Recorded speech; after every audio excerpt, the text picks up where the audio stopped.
नगर की बड़ी खबर है। अंबेडकर नगर के टांडा पीएनबी का मामला है, जहां पर बताया जाता है करीब 2 करोड़ रुपए ठगी की गई है। हमारे साथ ये हुआ है कि हम वही में सरकारी बंद जान के हम अपने बुढ़ापी खातिर मार्केट कर रहे, हम 5 लाख रुपया छोड़े रहे। ये कहीं हम वहाँ से जमा कर दिए 5 साल में 10 साल हो गया। जब 5 साल हम जान लिए है, तब हम उनसे अपन अपने बेटवा मांगे लगे ना, हमसे तब से कराई के हमारे बेटवा खाता में हमारे मुझसे कार्ड के पैसा बनाई दी है। बना गया पता लगा हम लेके जाए, हम कहाँ जाओ, हमारा पर पैसा चाहिए सर। हम जैसे जमा किया रहे वैसे हम पैसा दे दिए और हमको जना चाहिए तो हमें भैया।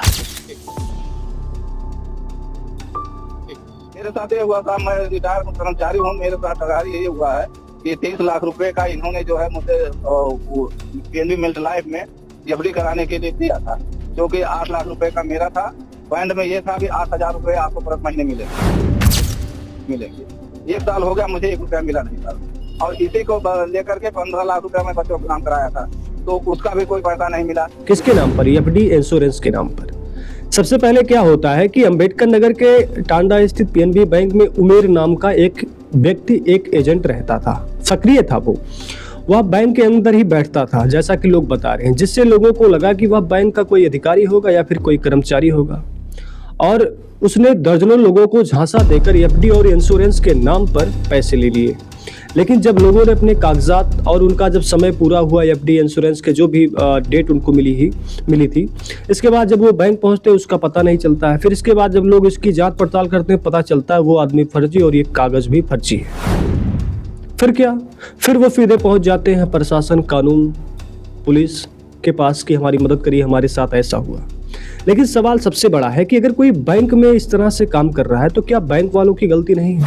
मैनेजर साहब क्या सिर्फ वहां पर बैठकर चाय पी रहे थे, या उनको पता नहीं था कि हमारे बैंक के अंदर इस तरह से लोगों के साथ धोखा भी कर सकते हैं?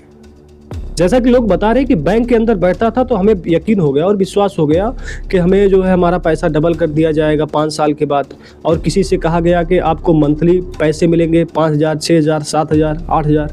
ऐसे में लोगों को थोड़ा सा लालच हो जाता है और लोग सोचते हैं जैसा कि हमारा बैंक अकाउंट में पैसा पड़ा है वैसे इनको दे देंगे, कम से कम हमें कुछ ब्याज मिलेगी और जो मंथली का बता रहे हैं 60-8 हज़ार रुपये वो पैसा मिलेगा।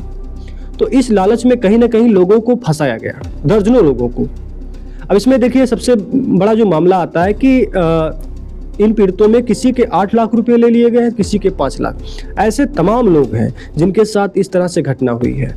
अब देखिए किसी राम किशोर और सुनीता जैसे कई लोग हैं जिन्होंने अपनी जिंदगी भर की कमाई उस एजेंट और उस फर्जी आदमी के ऊपर दे दी विश्वास कर। और विश्वास इसलिए हो गया लोगों को क्योंकि वो बैंक से ताल्लुक रखता था और बैंक में संबंध था, या बैंक के अंदर वो रहता था, या फिर बैंक के अंदर ये काम करता था। मुझे तो पूरा यकीन होता है कि कहीं ना कहीं इसमें बैंक के जो कर्मचारी हैं, खासकर मैनेजर साहब जो हैं, कहीं ना कहीं या तो इनको समझ में नहीं आया, या फिर इनकी जो डिग्री है, जिस डिग्री के से इनको मैनेजर बनाया गया है, वो डिग्री इनकी फर्जी है, या सिर्फ ये सिफारिशों पर यहाँ पर बैठे हैं। क्योंकि आम आदमी, अभी हम और आप चाहें कि बैंक के अंदर चलिए हमको 10-5 मिनट बैठ जाते हैं, तो क्या हमें बैठने को दिया जाएगा?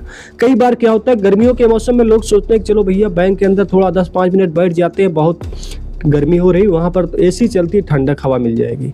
लेकिन लोगों को बैठा नहीं दिया जाता, उनसे ये कहकर उन्हें हटा दिया जाता, बाहर निकाल दिया जाता कि बैंक में बहुत भीड़ हो जाएगी। लेकिन ऐसे लोगों के लिए बैंक में जगह भी मिल जाती है और उनको लोगों को समझाने के लिए इतना समय भी मिल जाता है कि 1-2 साल तक मामला चलता है, फिर भी बैंक पदाधिकारियों को पता भी नहीं होता। भैया इसमें थोड़ी दाल नहीं काली है, बहुत ज़्यादा दाल काली है। हालांकि पुलिस ने इसमें कार्रवाई शुरू कर दी है, कई बैंक के कर्मचारियों के ऊपर इसमें भी मामला दर्ज किया गया है। मिली भगत का सबसे बड़ा जो सवाल है कि उमेर सिर्फ अकेला था या फिर उनकी मदद बैंक अधिकारी कर रहे थे, या फिर जो भी वहाँ के लोग, क्योंकि घंटों तक बैठकर अगर किसी की फर्जी रसीदें बनाया जाता है तो वो कैसे संभव होता है। पुलिस ने एफआईआर दर्ज कर ली है और जांच की सुई अब बैंक के कर्मचारियों के ऊपर भी चलने वाली है।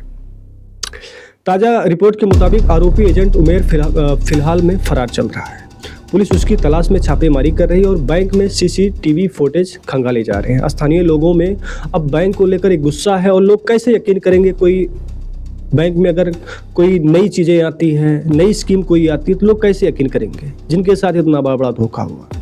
आपकी जो राय कमेंट में ज़रूर बताइएगा। और मेरा सबसे बड़ा निवेदन ये है, किसी के अगर 100 रुपये की नोट गिर जाती है तो आदमी आधे से 1 घंटे तक उसको ढूंढता रहता है, परेशान रहता है। लेकिन लोगों की जब ज़िंदगी भर की कमाई यूं ही कोई आपको धोखा देकर आपके पैसे उड़ा ले जाता है, वो आदमी ज़िंदगी भर पछताता ही रहता है। इसलिए जब भी ऐसा कभी आपके साथ कोई व्यक्ति करना चाहता करने की कोशिश करता है तो आपको सतर्क रहना चाहिए। और जो भी काम हो उसकी रसीद एक बैंक का कम से कम सर्टिफिकेट, हस्ताक्षर, मोहर या फिर कुछ भी बैंक का दस्तावेज हो जो ओरिजिनल हो, तभी आप ऐसा काम करें। धन्यवाद, नमस्कार।